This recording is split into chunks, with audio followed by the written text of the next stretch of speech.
Hello everyone, welcome back to my channel. So today we are going to discuss chapter 9 Basic Geometrical Concepts, and this will be your part 1 of this chapter. So let's begin. As you can see, I have divided this chapter into 3 parts. So आपको जो भी topic समझने हैं उसके according आप video देख सकते हैं. Now let's go through the topics that we are going to cover today. First is point, plane, line segment, ray, line, concurrent lines, intersecting lines, parallel lines, collinear points, non-collinear points.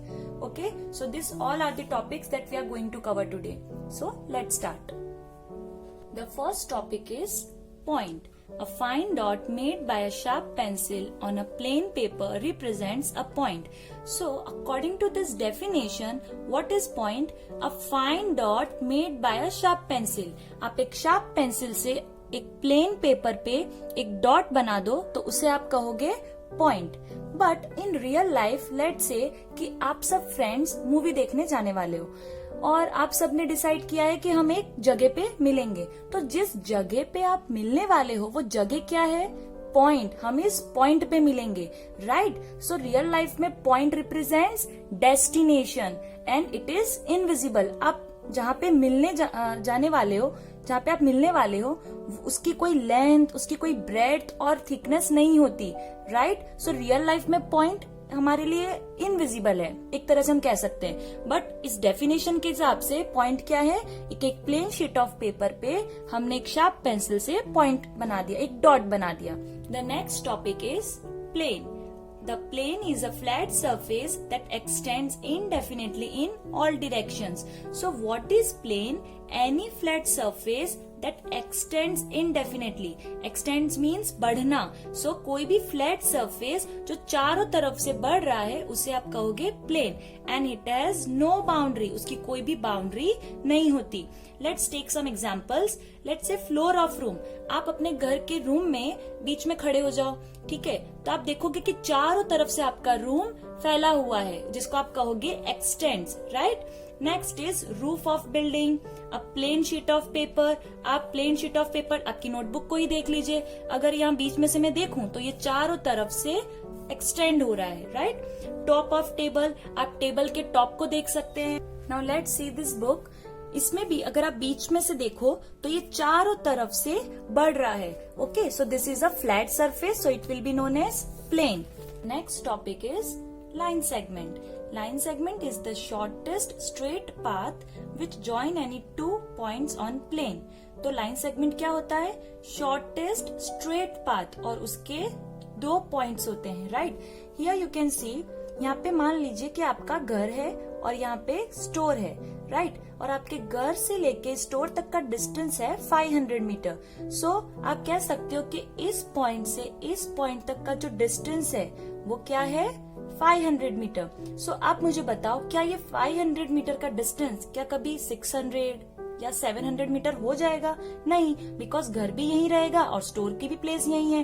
क्या ये store यहाँ से उठ के यहाँ चला जाएगा? नहीं ना. सो हम कह सकते हैं कि इनका जो डिस्टेंस है वो फिक्स्ड है, ठीक है? सो line segment has fixed length.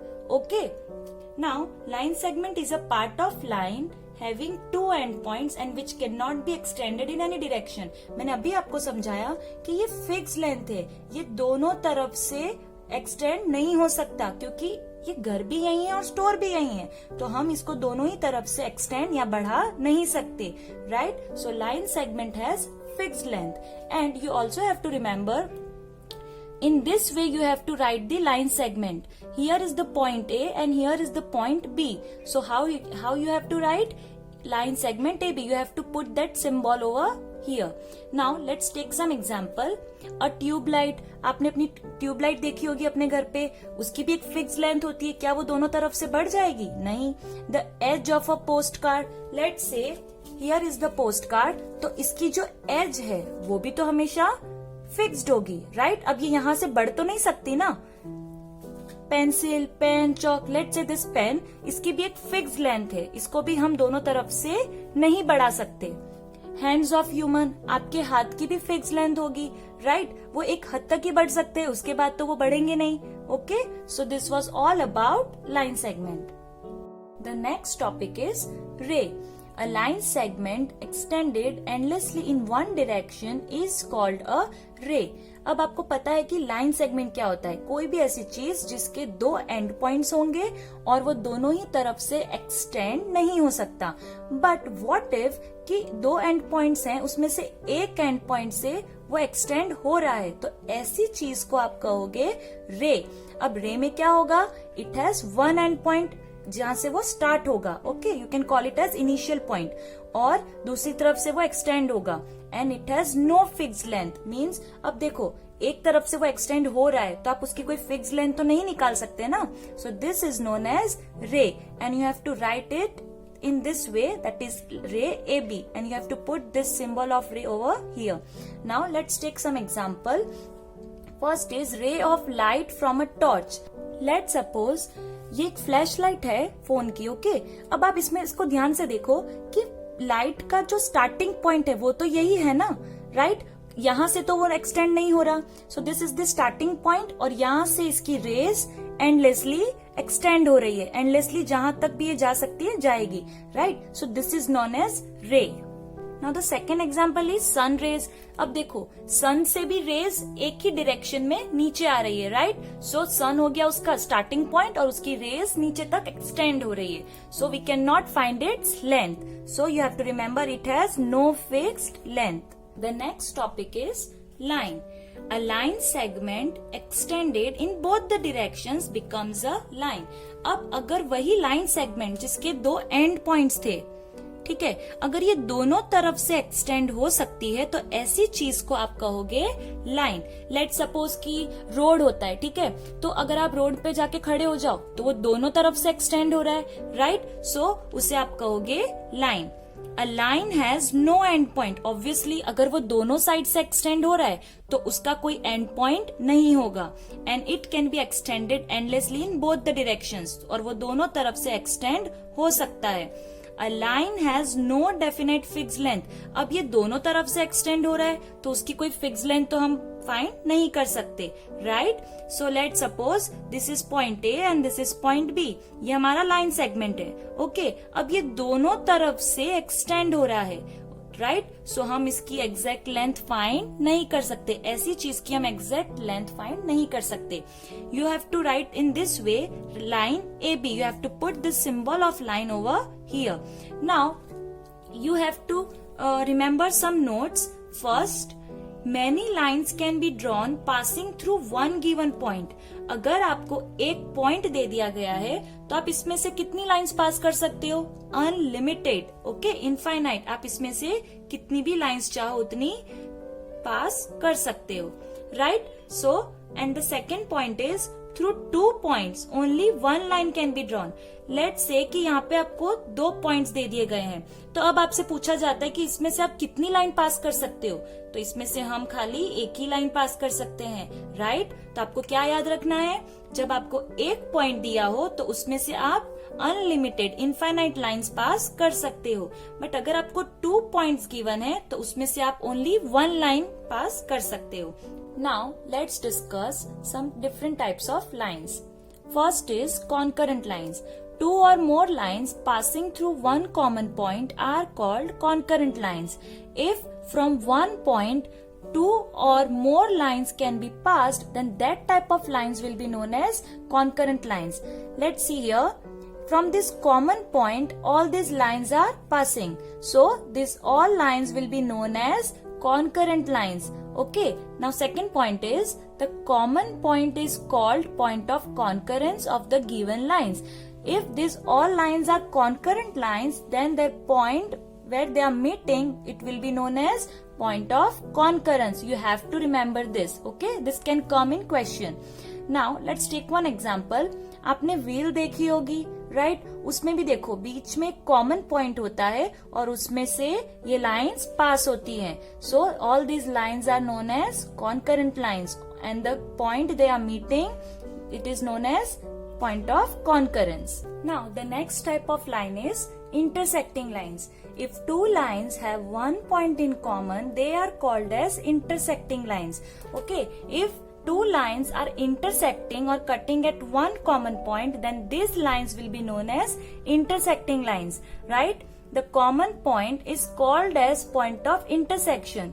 The common point where these lines are intersecting or cutting, it will be known as point of intersection. Here the common point is known as point of concurrence, right?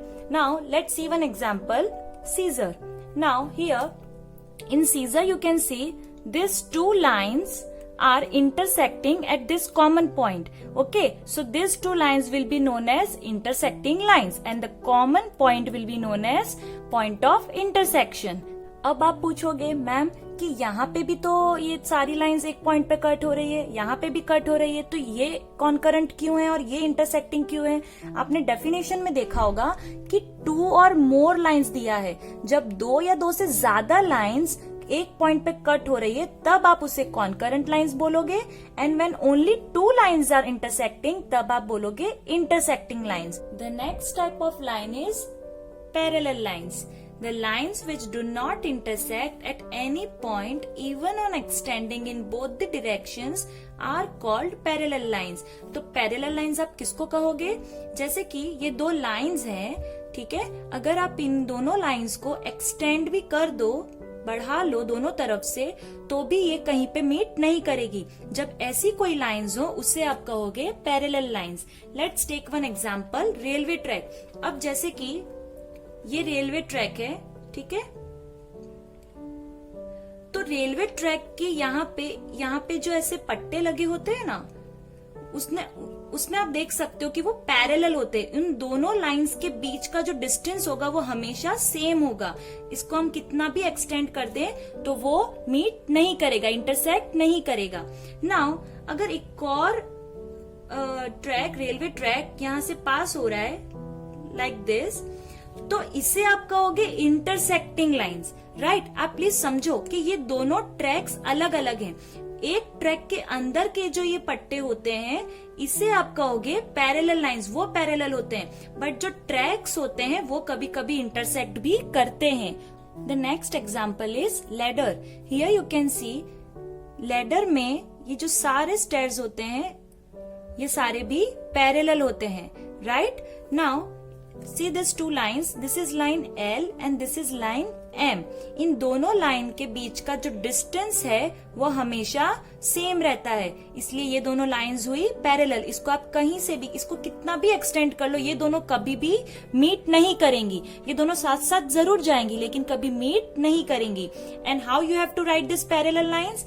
L parallel M. This is the symbol of parallel lines. Okay. Now the next topic is collinear point.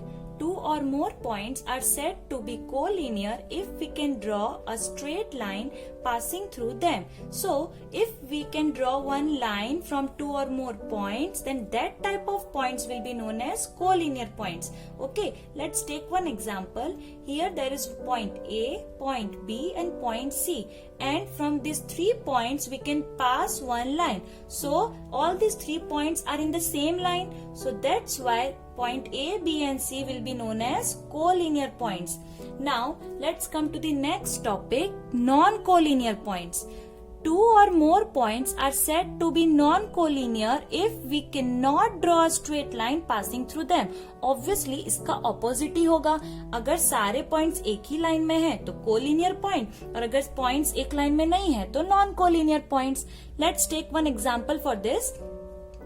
See, here one line is given Q and this line is given P. On this line Q, point A, B, C and D are given. And on this line P, point C and E is given. Now, point A, B, C, D, E are non-collinear. Why? Because E is not on the line Q. हमने क्या सीखा कि एक ही line में जितने points हैं वो सारे पॉइंट्स कोलिनियर, पर E पॉइंट तो लाइन Q पे है ही नहीं. सो A, B, C, D collinear हो सकते हैं, but A, B, C, D के साथ ये E कोलिनियर नहीं हो सकता.